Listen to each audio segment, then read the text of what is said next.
Hello and welcome to Bhaduri Foundation. In this lecture, we will study chapter 3rd. Why do we need a parliament? Civics, class 8th NCERT. This lecture is important for academic purpose and also for UPSC preparation. Let's start. We in India pride ourselves on being a democracy. हम Indian हमारे पास democracy है country में, तो इसके लिए हमें proud feel होना चाहिए. It is these elements that together make us democracy, and this is the best expressed in the institution of the parliament. तो डेमोक्रेसी है जो कि सबसे अच्छा फॉर्म है गवर्नमेंट का, जिसमें कि पार्लियामेंट्री फॉर्म ऑफ गवर्नमेंट भी इंस्टीट्यूशन हमारे पास है. तो parliament enables citizens of India to participate in decision making.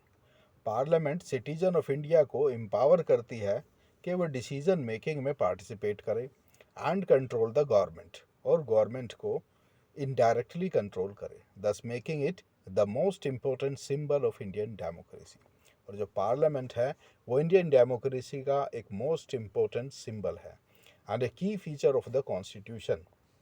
और हमारे कॉन्स्टिट्यूशन का एक की फीचर भी है, क्या? Indian parliament. ये पार्लियामेंट जो पिक्चर है, ये जो पर्सन्स है जो कि पार्लियामेंट में पोल की तरह लगे हुए हैं, ये सिंबलाइज करते हैं कि इंडियन पार्लियामेंट में सिटीजन का, हर एक सिटीजन का पार्टिसिपेशन है विदाउट एनी डिस्क्रिमिनेशन. तो why should people decide? Why should people decide? और लोग डिसाइड क्यों करें? क्योंकि डेमोक्रेसी है, ऑटोक्रेसी तो है नहीं. राजा तो हर चीज़ डिसाइड करेगा नहीं. अब मोनार्की तो है नहीं, इंडियन डेमोक्रेसी है. तो डेमोक्रेसी का मतलब उसमें पीपल का से होगा. लोग बताएंगे अपने रिप्रेजेंटेटिव्स के थ्रू कि गवर्नमेंट कैसी होनी चाहिए और गवर्नमेंट को क्या काम करने चाहिए पब्लिक वेलफेयर में और देश के विकास में. India as we know became independent on 15th August 1947 को इंडिया आज़ाद हुई. People from various backgrounds joined the struggle and they were inspired by the ideas of freedom, equality and participation in decision making. Her background के लोगों ने participate किया struggle में और वो inspire थे फ्रीडम, स्वतंत्रता के विचार से, इक्वालिटी, समानता के विचार से, and participation in decision making. और जो गवर्नमेंट जो भी डिसीजन लेती है उसमें लोगों का पार्टिसिपेशन होना चाहिए. अंडर कॉलोनियल रूल, जब अंग्रेजों का शासन था, the people had lived in a fear of the British government. लोग डर में जीते थे अंग्रेजी सरकार के, and did not agree with many of the decisions. लेकिन और बहुत सारे डिसीजन से एग्री भी नहीं होते थे दैट दे टुक, दो ब्रिटिश गवर्नमेंट लेती थी.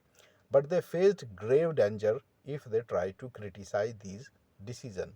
लेकिन उनको खतरे का सामना करना पड़ता था अगर वो किसी भी गवर्नमेंट के डिसीजन को क्रिटिसाइज करते तो इसलिए डेमोक्रेसी लाने का विचार किया गया, जिससे कि लोग अपने विचारों को रख सकें और पार्टिसिपेट कर सकें डिसीजन मेकिंग में.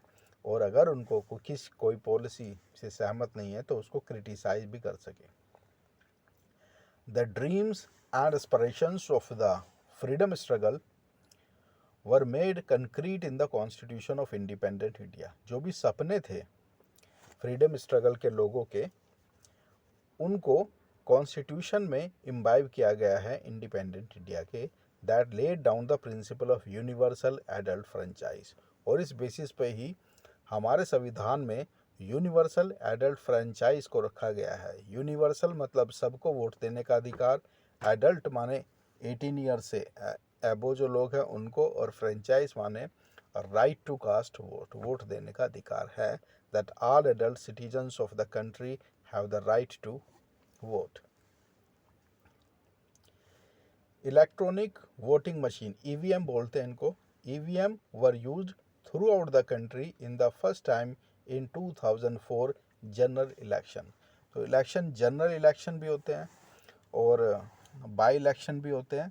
तो सबसे पहले जो ईवीएम का मशीनों का प्रयोग हुआ था इलेक्शन के लिए वो 2004 के जनरल इलेक्शन में हुआ था। तो the use of EVMs in 2004 saved around 1,50,000 trees. और ईवीएम का यूज़ होने से पेपर का यूज़ नहीं हुआ, कागज़ों का यूज़, पहले कागज़ों पे स्टैंप लगा के वोट दी जाती थी, जिससे कि लगभग 1.5 लाख पेड़ों को कटने से बचाया जा सका। इलेक्ट्रॉनिक मीडियम से वोट कास्ट की गई पहली बार 2004 में। ये याद रखने वाली बात है, एग्ज़ाम में पूछी जा सकती है।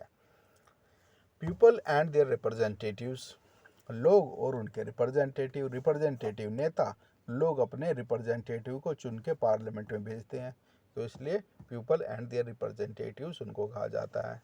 The take off point of a democracy is the idea of consent. और डेमोक्रेसी का जो शुरुआती पॉइंट है वो ये है कि सहमति हो, the desire, approval and participation of people हो। It is the decision of the people that creates a democratic government. और ये लोगों का ही डिसीजन होता है जो कि डेमोक्रेटिक गवर्नमेंट को फॉर्म करता है। And decides about its functioning, और उसकी फंक्शनिंग को डिसाइड करता है। People would elect their representatives to the parliament. लोग इलेक्शन के जरिए अपने रिप्रेजेंटेटिव्स, अपने नेताओं को चुनकर पार्लियामेंट में भेजते हैं। The parliament which is made up of all representatives together controls and guides the government. और पार्लियामेंट जिसमें सारे रिप्रेजेंटेटिव जाके बैठते हैं, वो कंट्रोल और गाइड करते हैं गवर्नमेंट को कैसा काम करना चाहिए। अब देखो, ये ईवीएम लेके जा रहे हैं दूर दराज के गांव में, जंगलों में, वहाँ पे भी इलेक्शन कराए जाते हैं। तो ये गवर्नमेंट ऑफिशियल्स हैं, इनकी इलेक्शन ड्यूटी लगी हुई है। जहाँ पे इलेक्शन होने जा रहा है वहाँ पे शायद सड़क वगैरह नहीं होगी, तो हाथी के जरिए ये सामान ले जाया जा रहा है। ये इलेक्ट्रॉनिक वोटिंग मशीन है इनके हाथों में, ये इलेक्शन कराने जा रहे हैं, ये ताकि डेमोक्रेसी को सक्सेसफुल बनाया जा सके।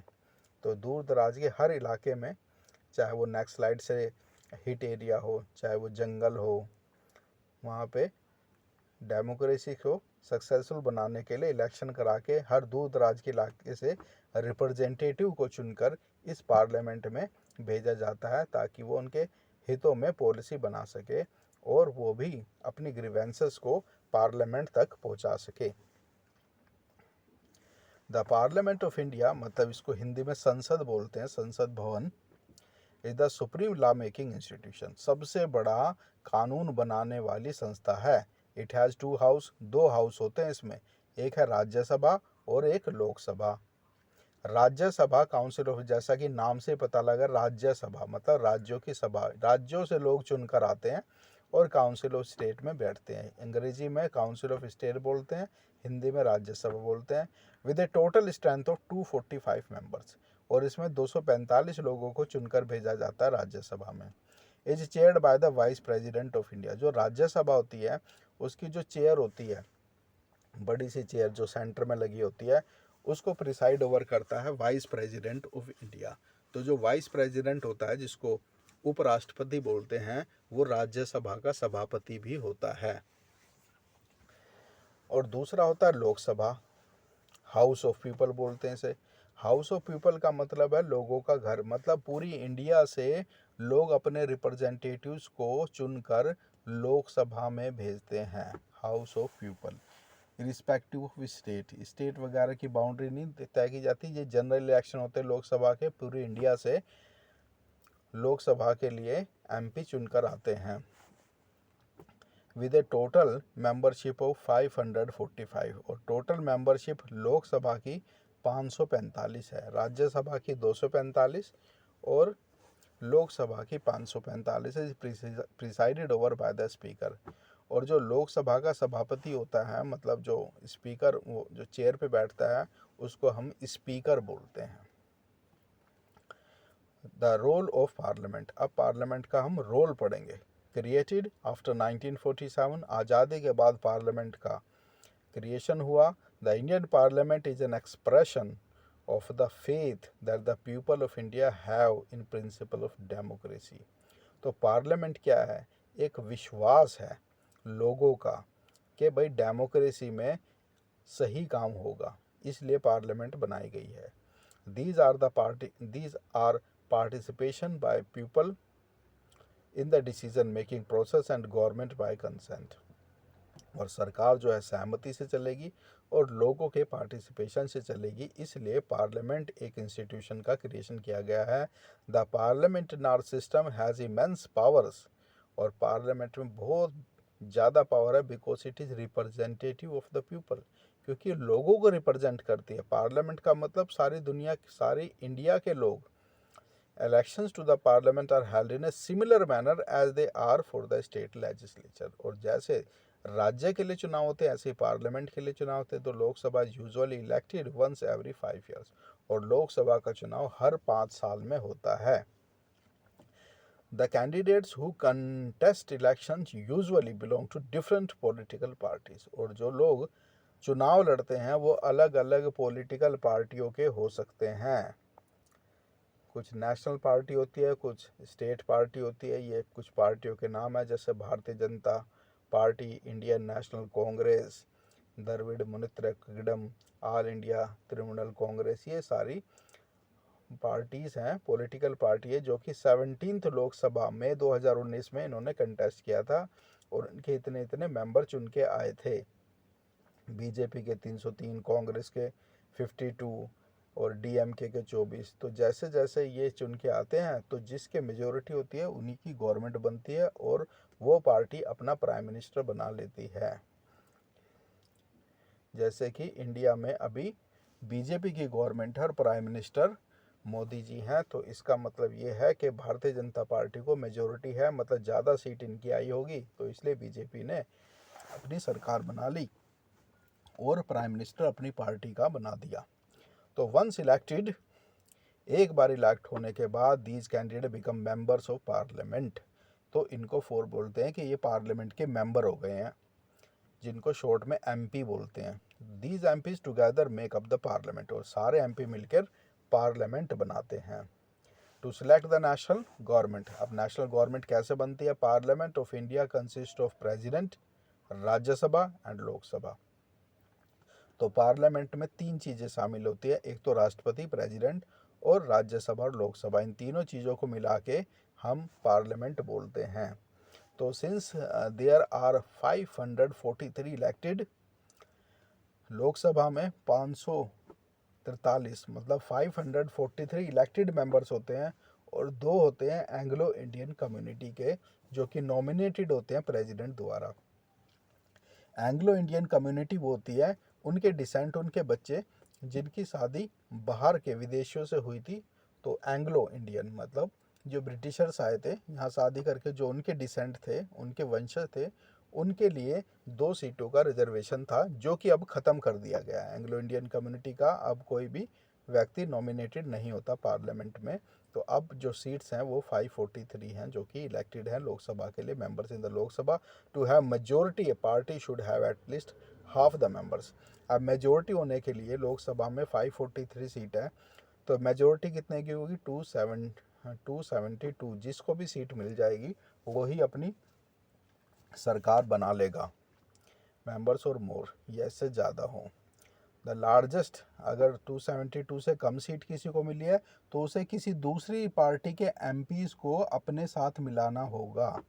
तो उसे बोलते हैं कोलिशन गवर्नमेंट, के बीजेपी के साथ कांग्रेस मिलके सरकार बना ले या आम आदमी पार्टी मिलके सरकार बना ले, तो इसको मिलीजुली सरकार बोलते हैं या कोलिशन गवर्नमेंट बोलते हैं। The largest amongst these parties is called the opposition party. और जो सबसे बड़ी पार्टी होती है, जो मिलना भी नहीं चाहती, जिसको ज़्यादा सीट मिली है और वो ओपोजिशन में बैठना चाहती है, तो उसे ओपोजिशन पार्टी बोलते हैं। जिसको भी सबसे ज़्यादा सीट मिली होती है सेकंड पे, फर्स्ट पे तो गवर्नमेंट बना लेगी, जो सेकंड आता है वो ओपोजिशन पार्टी कहलाता है। One of the most important functions of the Lok Sabha is to select the executive. तो लोकसभा का सबसे एक इम्पोर्टेंट काम है एग्जीक्यूटिव को सिलेक्ट करना है। एग्जीक्यूटिव का मतलब मंत्रियों को, कि प्राइम मिनिस्टर कौन होगा, फाइनेंस मिनिस्टर कौन होगा, डिफेंस मिनिस्टर कौन होगा। तो ये हो गए एग्जीक्यूटिव, इनको बोलते हैं पॉलिटिकल एग्जीक्यूटिव। एक होते हैं जो परमानेंट एग्जीक्यूटिव होते हैं, सर्विस एग्जीक्यूटिव, जो कि सेक्रेटरीज होते हैं, सेक्रेटरी हर डिपार्टमेंट के सेक्रेटरी जो के IAS ऑफिसर्स होते हैं। The executives is a group of persons who work together to implement the laws made by the parliament. तो पार्लियामेंट जो भी कानून बनाती है उनको इम्प्लीमेंट करने का काम एग्जीक्यूटिव का होता है, जो भी गवर्नमेंट इलेक्शन में जीत जाती है। The prime minister of India is the leader of the ruling party in the Lok Sabha. तो लोकसभा में जो भी रूलिंग पार्टी है उसका जो नेता होता है उसको प्राइम मिनिस्टर कहा जाता है। From the MPs who belong to her party the prime minister selects the minister to work with her to implement decision. और जो भी प्राइम मिनिस्टर बनता है फिर वो अपने कुछ साथियों को मिनिस्टर के रूप में चुन लेते हैं और वो एक कैबिनेट बन जाते हैं। These ministers then take charge of the different areas of government के अलग अलग एरिया का चार्ज लेते हैं। फंक्शन लाइक कोई हेल्थ मिनिस्टर, कोई एजुकेशन मिनिस्टर और कोई फाइनेंस मिनिस्टर है। तो often times in the recent past it has been difficult for a single political party to get the majority that is required to form the government। तो अक्सर कई बार ऐसा होता है कि किसी भी एक पार्टी को मेजोरिटी नहीं मिल पाती सरकार बनाने के लिए। दे then join together with different political parties who are interested in similar concerns। तो जो सिमिलर कंसर्न जिनके होते हैं वो मिलकर सरकार बना लेती है। Form what is known as a coalition government. तो जिसको हम कोलिशन गवर्नमेंट कहते हैं कि दो तीन सरकारों ने दो तीन पॉलिटिकल पार्टीज ने मिलकर सरकार बना ली है। तो ये नॉर्थ ब्लॉक और साउथ ब्लॉक का सीन है, पुराना सीन है, अब तो सीन चेंज हो गया है। तो these two buildings of the Central Secretariat, the South Block and the North Block were built in 1930। तो साउथ ब्लॉक और नॉर्थ ब्लॉक 1930 में बनाया गया था। यहाँ पे ज़्यादातर सरकार के ऑफिस और मिनिस्टर्स बैठते हैं। The Rajya Sabha function primarily as the representative of the states of India in the parliament। तो राज्यसभा जो है वो राज्य को रिप्रेजेंट करती है। तो Rajya Sabha can also initiate legislation and a bill is required to pass through the Rajya Sabha in order to become a law. तो राज्यसभा भी किसी बिल को इनिशिएट कर सकती है कानून बनाने के लिए। तो लॉ बनने से पहले पार्लियामेंट में बिल पेश होता है। बिल अगर वो पास हो जाता है पार्लियामेंट से तो वो कानून की शेप ले लेता है, उसको लॉ बोलते हैं। The members of the Rajya Sabha are elected by the elected members of the legislative assembly. अब राज्यसभा के जो मेंबर्स हैं, मेंबर्स ऑफ पार्लियामेंट है, वो चुन के कैसे आते हैं? उनको चुनते हैं स्टेट के, जैसे राजस्थान से राज्यसभा में मेंबर आने हैं तो राजस्थान की जो लेजिस्लेटिव असेंबली होगी वो उनको चुन के भेजेगी, उनका इलेक्शन करेगी। तो ये इनडायरेक्ट इलेक्शन है, पब्लिक इसमें वोटिंग नहीं करती, बल्कि जो पहले से इलेक्टेड है राज्य के लेजिस्लेटिव असेंबली में वो चुनकर भेजते हैं राज्यसभा के लिए ऑफ वेरियस स्टेट्स। तो देयर आर 233 इलेक्टेड मेंबर्स, उसमें से 245 में से 233 233 इलेक्टेड मेंबर्स होते हैं, plus 12 members nominated by the president. और उसमें से 12 मेंबर राज्यसभा में प्रेसिडेंट नॉमिनेट करता है। नॉमिनेट का मतलब इलेक्शन नहीं होता, अपनी मर्जी से बोलते हैं कि ये 12 आदमी हैं जो कि डिस्टिंग्विश्ड क्वालिटी के हैं, अच्छे पढ़े लिखे समझदार लोग हैं, हर स्फीयर को रिप्रेजेंट करते हैं। जैसे कि कोई एक्टर की कम्युनिटी से आ गया, जया बच्चन आ गई, या कोई दूसरे कोई सोशल वर्कर है या कोई इकोनॉमिस्ट है, तो उनको राज्यसभा में बिना इलेक्शन के डायरेक्ट एंट्री दी जाती है। तो उनको नॉमिनेटेड मेंबर्स बोलते हैं, जो कि प्रेसिडेंट के डिस्क्रिप्शन पे होता है। प्रेसिडेंट 12 मेंबर्स को चुनकर राज्यसभा में नॉमिनेट कर सकता है। To control, guide and inform the government. अच्छा, दूसरा काम क्या होता है पार्लियामेंट का? कंट्रोल करना, गाइड करना, इन्फॉर्म करना गवर्नमेंट को।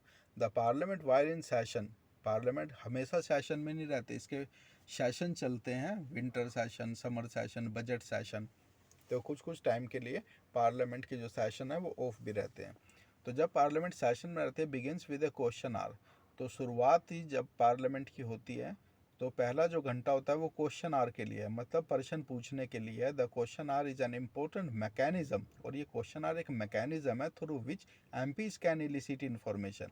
जो मेंबर ऑफ पार्लियामेंट है और जो मेंबर ऑफ पार्लियामेंट जो गवर्नमेंट में जो एग्जीक्यूटिव्स की सीट पे बैठे हैं, प्राइम मिनिस्टर, फाइनेंस मिनिस्टर, उनसे एलिसिट करते हैं इन्फॉर्मेशन उनसे निकलवाते हैं, मांगते हैं about the working of the government के वर्किंग के बारे में। This is a very important way through which the parliament control the executive. तो सबसे इंपॉर्टेंट तरीका है ये जिससे कि पार्लियामेंट एग्जीक्यूटिव्स को कंट्रोल करती है। एग्जीक्यूटिव मतलब गवर्नमेंट को कंट्रोल करती है, मतलब मंत्रियों को कंट्रोल करती है। By asking question the government is alerted to its shortcoming. जब क्वेश्चन पूछे जाते हैं पार्लियामेंट में तो गवर्नमेंट अलर्ट हो जाती है अपनी कमियों के प्रति, and also comes to know the opinion of the people, और लोगों की ओपिनियन भी जानती है उस मुद्दे पर through their representatives of the parliament in the MPs. क्योंकि पार्लियामेंट में लोगों के रिप्रेजेंटेटिव्स होते हैं, लोग अपने रिप्रेजेंटेटिव को बोलते हैं कि भाई ये क्वेश्चन पूछे जाने चाहिए, ये प्रॉब्लम आ रही है हमें, तो लोगों के रिप्रेजेंटेटिव एमपीज गवर्नमेंट से पार्लियामेंट में क्वेश्चन करते हैं, जिनका जवाब मेंबर ऑफ पार्लियामेंट मतलब एग्जीक्यूटिव्स को देना होता है, गवर्नमेंट को देना होता है। तो क्वेश्चन दो प्रकार के होते हैं, एक स्टार्ड क्वेश्चन होता है, एक अनस्टार्ड क्वेश्चन होता है। यहाँ पे सिर्फ अनस्टार्ड क्वेश्चन है। अनस्टार्ड क्वेश्चन का नंबर दिया जाता है, उसे पार्लियामेंट में रिटर्न में पूछा जाता है और गवर्नमेंट भी उसका रिटर्न रिप्लाई देती है। कुछ होते हैं स्टार्ड क्वेश्चन जिसपे स्टार लगा होता है, तो उनके ओरल रिप्लाई दिया जाता है, वो क्वेश्चन ओरल ही पूछा जाता है और ओरल ही उसका रिप्लाई दिया जाता है by the minister. The government gets valuable feedback and is kept on its toes by the questions asked by the MP। तो गवर्नमेंट को फीडबैक भी मिलती है, गवर्नमेंट अपने टोज पे रहती है क्योंकि क्वेश्चन पूछे जा सकते हैं, उसकी तैयारी गवर्नमेंट को करनी पड़ती है। In addition to all the matters dealing with the finance the parliament's approval is crucial for the government. तो कोई भी मैटर जो फाइनेंस से रिलेटेड होता है या कोई भी पॉलिसी मैटर होता है, पार्लियामेंट की अप्रूवल उसमें ज़रूरी चाहिए होती है गवर्नमेंट को फंक्शन करने के लिए। लॉ मेकिंग कैसे होती है, कानून कैसे बनता है? Law making is significant function of parliament का एक बहुत इंपॉर्टेंट काम है law making. Who are the people in parliament? Parliament now has more and more people from different backgrounds. अलग अलग बैकग्राउंड से लोगों को लाया गया है पार्लियामेंट में। For example there are more rural members also, members from many regional parties के कई ग्रामीण लोग भी मेंबर ऑफ पार्लियामेंट चुनकर आते हैं। There are also been an increase in political participation from the Dalits and background classes के backward class और दलित भी अब political participate करने लगे हैं। It has been observed that representative democracy cannot produce a perfect reflection of society। कई बार ये भी ऑब्जर्व किया गया है कि जो डेमोक्रेसी है वो सोसाइटी का परफेक्ट रिफ्लेक्शन नहीं होती। कई कई जो डाउन ट्रोडन लोग होते हैं, बैकवर्ड दलित लोग होते हैं, वुमेंस होती है, उनका एडुकेट रिप्रेजेंटेशन नहीं है पार्लियामेंट में, तो उस पर भी काम करना होता है। There is a realisation that when interest and experience separate us, it is important to ensure that communities that have been historically marginalized, वो कम्युनिटी जिनको ऐतिहासिक रूप से मार्जिनलाइज कर दिया गया है, वंचित कर दिया गया है, पीछे छोड़ दिया गया है, आर गिवन एडुकेट रिप्रेजेंटेशन, उनको भी पर्याप्त मात्रा में रिप्रेजेंटेशन देना चाहिए पार्लियामेंट में, ताकि वो भी अपनी ग्रीवेंसेस और अपनी ज़रूरतें पार्लियामेंट में रख सके और अपने फेवर में, अपने वेलफेयर में कानून बनवा सके। With this in mind some seats are reserve in parliament. तो इसी चीज़ को ध्यान में रख के पार्लियामेंट में कुछ सीट्सों को रिजर्व किया गया है एससी और एसटीज़ के लिए, so that the MPs elected from these constituencies will be familiar with and can represent Dalit and Adivasi interest in the parliament, ताकि पार्लियामेंट में उनके लोग दलित और आदिवासी लोगों का इंटरेस्ट को रिप्रेजेंट कर सके, उनके क्या ग्रीवेंसेस है, उनको क्या कंप्लेंट्स है, उनको भी पार्लियामेंट के समक्ष लाया जा सके। Similarly, it has more recently been suggested that there should be reservation for seats for women। हाल ही में ये भी सजेस्ट किया गया है कि वुमेन्स का रिप्रेजेंटेशन क्योंकि कम है पार्लियामेंट में, उनके लिए भी कोई रिजर्वेशन लाई जाए। This issue is still bearing debated 60 years ago। 60 साल से ये इशू पे डिबेट हो रही है। Only 4% of MPs for women and today it is just about 11%। जब स्वतंत्रता में थी 4% थे और अब 11% के करीब है वुमेन का रिप्रेजेंटेशन, लेकिन अभी भी एडुकेट रिप्रेजेंटेशन नहीं है। तो इसके लिए वुमेन रिजर्वेशन लाने की बात चल रही है पार्लियामेंट में। कोलिशन गवर्नमेंट मैंने बता दिया, टेम्परेरी अलायंस होता है ग्रुप्स ऑफ पार्टीज़ का टू फॉर्म गवर्नमेंट, और जब दोबारा इलेक्शन होती है फिर अलग अलग पार्टी वो लड़ सकती है। तो we have completed this chapter of class 8th NCERT civics book के why do we need a parliament, हमें पार्लियामेंट की क्यों जरूरत पड़ती है। तो इसको बार बार सुने, इससे आप हर आंसर का रिप्लाई कर सकते हैं, आंसर अच्छी तरह लिख सकते हैं। तो थैंक यू।